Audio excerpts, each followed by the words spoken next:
Assalamualaikum warahmatullahi wabarakatuh. Kenapa setelah banyak ujian hidup, aku jadi lebih tenang? Kadang kita tidak sedang dihancurkan, tapi dibentuk. Jujur ya, aku dulu bukan orang yang tenang. Kalau ada masalah sedikit, langsung kepikiran. Takut masa depan, takut gagal, takut kehilangan. Kadang hidup terasa berat, bahkan sebelum masalah besar datang. Aku pikir dulu ketenangan itu datang kalau hidup sudah enak, uang cukup, usaha lancar, keluarga aman, semuanya sesuai harapan. Tapi ternyata hidup ngajarin hal yang berbeda. Ada masa dalam hidup di mana masalah datang bukan satu-satu, tapi kayak janjian. Kadang ekonomi sulit, pikiran penuh, hati capek, ada rasa kecewa, ada rasa takut, ada rasa bingung mau melangkah kemana, sampai ada titik capek melawan. Mungkin kalian pernah di fase itu. Rasanya seperti hidup menekan kita terus-menerus, dan yang paling berat bukan masalahnya, tapi suara di kepala kita sendiri. Kenapa hidupku begini? Sampai kapan? Apa aku gagal? Bahkan kadang badan ikut terasa, dada sesak, kepala berat, hati nggak karuan. Tapi anehnya, justru setelah sering jatuh, ada sesuatu yang berubah di dalam diri. Aku mulai sadar. Banyak hal ternyata memang di luar kendali kita. Kita bisa berusaha, tapi hasil kadang tetap bukan milik kita. Dan di situ aku mulai belajar satu hal. Kadang hidup gak minta kita kuat. Hidup cuma minta kita bertahan. Pelan-pelan cara pandang berubah. Kalau dulu ada masalah langsung panik, sekarang malah diam dulu. Bukan karena nggak peduli, tapi karena sadar panik juga nggak menyelesaikan apa-apa. Dalam perjalanan batin, aku mulai memahami sesuatu. Kadang ujian hidup itu bukan untuk menghancurkan kita, tapi untuk mengikis sesuatu dalam diri kita. Ego, ketakutan, kesombongan, rasa ingin mengontrol semuanya. Sampai akhirnya kita sadar bahwa manusia ini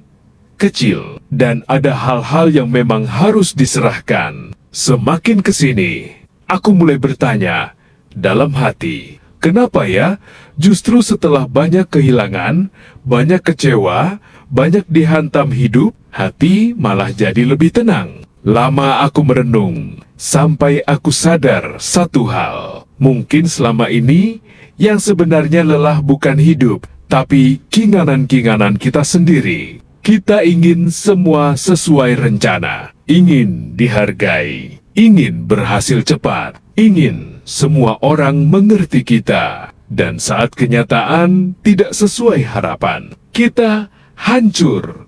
Tapi ujian hidup pelan-pelan seperti mengikis semua itu, sedikit demi sedikit, sampai akhirnya kita sadar, tidak semua kehilangan harus ditangisi terlalu lama. Tidak semua pintu yang tertutup berarti hukuman. Kadang hidup sedang memindahkan kita ke versi diri yang lebih matang. Aku pernah berpikir, kenapa hidupku sekeras ini? Tapi sekarang aku mulai melihat dari sudut berbeda. Bagaimana kalau semua ini bukan untuk menghukum? Bagaimana kalau hidup sedang mengajari kita melepaskan rasa harus selalu menang, melepaskan rasa takut kehilangan, bahkan melepaskan versi lama diri kita sendiri.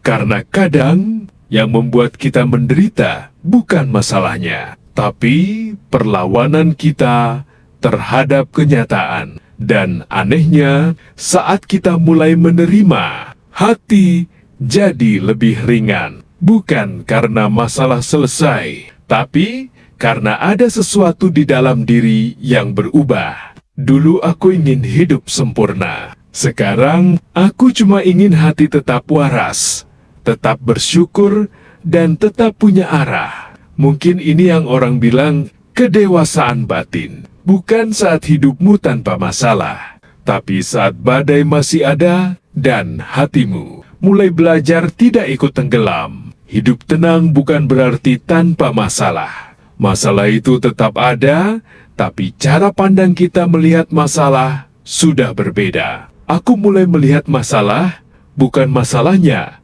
tapi apa makna dari masalah itu. Dan ada satu hal yang makin membuat aku berpikir setelah hati mulai berubah. Anehnya, hidup pelen-pelen ikut berubah juga. Bukan tiba-tiba kaya mendadak, bukan uang turun dari langit, tapi seperti ada jalan yang dulu buntu, mulai terbuka sedikit demi sedikit. Dulu pikiranku kusut, jadi keputusan juga sering salah. Emosi sedikit, langsung panik. Kerjaan sepi sedikit, langsung takut. Tapi setelah hati lebih tenang, cara melihat masalah berubah. Dan anehnya, kesempatan-kesempatan kecil mulai kelihatan. Orang yang dulu nggak kepikiran bantu, tiba-tiba datang. Rezeki kadang datang dari arah yang nggak disangka. Ada aja jalan, walaupun kecil, tapi cukup bikin kita bilang, oh, ternyata aku masih dijaga. Aku pernah dengar satu pemikiran yang menarik. Mungkin saat hati terlalu berisik, kita nggak bisa melihat pintu yang sebenarnya sudah dibuka. Karena sibuk takut, sibuk panik, sibuk melawan keadaan. Tapi saat hati mulai tenang, kita jadi lebih jernih melihat peluang. Mungkin bukan semesta yang berubah, mungkin cara kita melihat hidup yang berubah. Dan dari situ, langkah kecil mulai terasa lebih ringan. Rezeki memang belum langsung melimpah, tapi ada rasa yakin bahwa selama masih mau berjalan, jalan itu akan selalu ada. Aku penasaran, apakah kalian juga pernah merasa setelah banyak ujian hidup, justru hati jadi lebih tenang? Atau masih di fase hati dan pikiran masih berisik? Coba cerita di kolom komentar. Karena kadang kita sembuh saat tahu ternyata kita nggak sendirian. Terima kasih untuk para sahabat channel Cerita Kehidupan yang sudah meluangkan waktu menemani perjalanan cerita hari ini. Aku nggak tahu saat ini kalian sedang berada di fase hidup yang seperti apa. Mungkin ada yang sedang berjuang diam-diam, ada yang sedang capek dengan keadaan, ada yang merasa hidup belum berpihak, atau mungkin ada yang sedang mencoba kuat, meski hati sebenarnya sedang lelah. Kalau hari ini hidup terasa berat, aku cuma ingin bilang satu hal, jangan menyerah pada dirimu sendiri, karena bisa jadi fase yang sedang kamu jalani hari ini bukan untuk menghancurkanmu, tapi sedang membentuk versi baru dari dirimu. Versi dirimu yang lebih kuat, lebih tenang, lebih bijaksana dalam memandang kehidupan. Percayalah, tidak ada malam yang selamanya gelap, dan tidak ada luka yang tidak mengajarkan sesuatu. Tetaplah melangkah, walaupun pelan, walaupun tertatih, walaupun kadang harus berhenti sebentar untuk menguatkan hati. Karena perjalanan hidup bukan tentang siapa yang paling cepat, tapi siapa yang tetap berjalan walau berkali-kali ingin menyerah. Semoga setelah mendengarkan cerita ini, hati kalian menjadi sedikit lebih tenang, sedikit lebih kuat, dan sedikit lebih percaya bahwa mungkin semua yang sedang terjadi hari ini sedang membawa kalian menuju versi terbaik dari diri kalian sendiri. Sampai bertemu di cerita berikutnya. Tetap jaga hati, tetap jaga harapan, dan ingat, kadang orang yang paling kuat adalah mereka yang tetap berjalan, meski sedang membawa beban yang tak banyak orang tahu. Wassalamualaikum warahmatullahi wabarakatuh, dan semoga semesta kehidupan selalu membawa kebaikan untuk langkah kalian.